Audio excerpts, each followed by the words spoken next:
Let's get it. As Juan Cruikshank, your one and only Move Swiftly speaker, checking in for a daily Move Swiftly thought, giving you a perspective on teamwork you will not get anywhere else. A whole 6 miles of Tracy Chapman because legs have been feeling it past couple days, and I wanted to make sure I didn't get myself too hyped up with too much of that, crunk music and getting hype and all that gets me.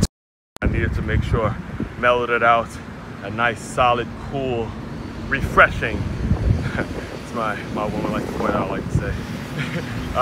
Refreshing 6 miles today. It was great, felt good, and that Tracy Chapman was bumping, and it leads me into today's Move Swiftly thought, where we're documenting, going over day one of, I believe it's a week, an entire week.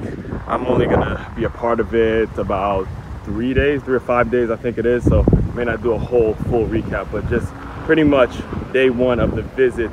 So for those of you who don't know, I do teach at a school named the Center for Creative Education.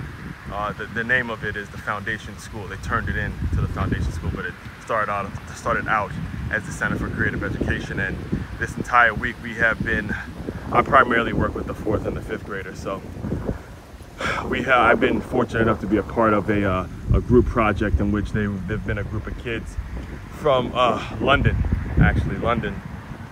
that have made the trip to West Palm Beach, and they did they're gonna be here for a whole week, and they're part of a big water conservation project. And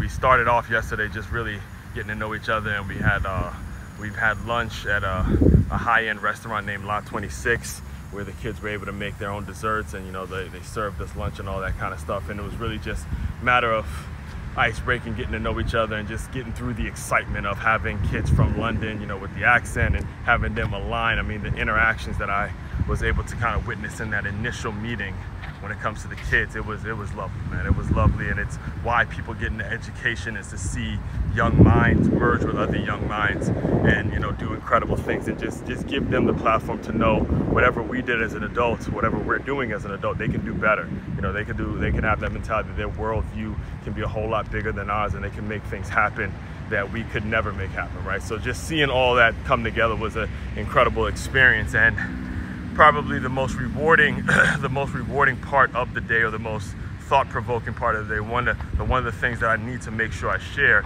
is just the importance of putting yourself out there in a public fashion, and then aligning your public intellectual property, aligning it with the right educational institution, because had it not been for that concept, none of this would have happened. None of these collaborations, none of this would have happened. The founder of a company named Blue Planet, if you go look it up, Blue Planet, Dr. Susan, who is known, the company basically is known for creating collaborations amongst kids and schools and things of that nature. And obviously, I haven't asked her this, but I'm assuming, my educated assumption here is that when COVID happened, a lot of that stuff changed, because obviously travel in and out the country, there was a lot of things going on.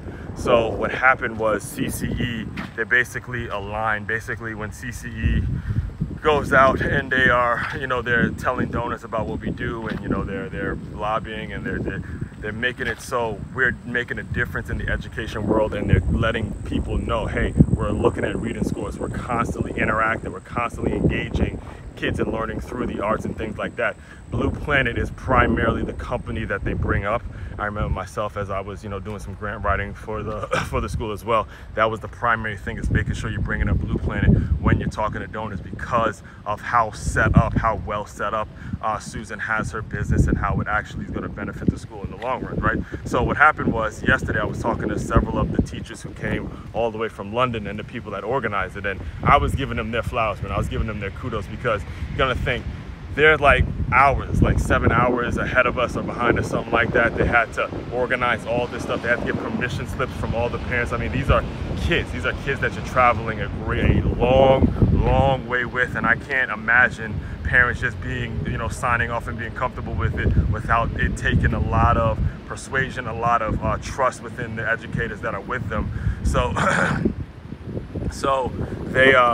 they organized everything, and they were telling me how they heard about it. And I asked them pretty much point blank, what about us made you go through all that legwork, all that planning, all the stuff that you had to do to get here?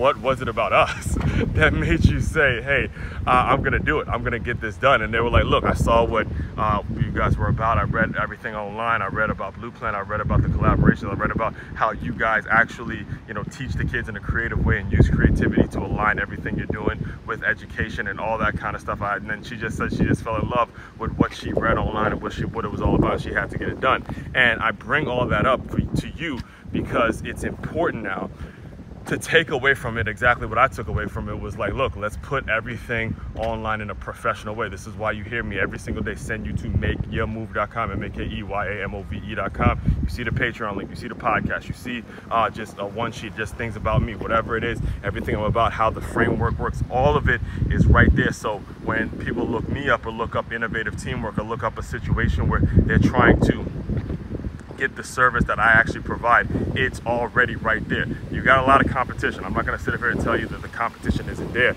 but you don't give yourself a chance. You don't give yourself a chance if you don't constantly put yourself out there publicly and make sure it's accessible to whoever it's accessible to. And that's what we got to take away from that, because you just never know who's going to be floating the internet, who's going to like it, who's going to need something that you offer, and if it's not out there, then moving on to somebody else. All right, so all that being said, as I did just mention, main website to check out to dive deeper into everything I'm doing, MakeYaMove.com. That's MakeYaMove.com. One-stop shop for all your teamwork and your self-development needs. As one Crookshank, your one and only Move Swiftly speaker checking out. You guys continue to move swiftly. We will talk more soon.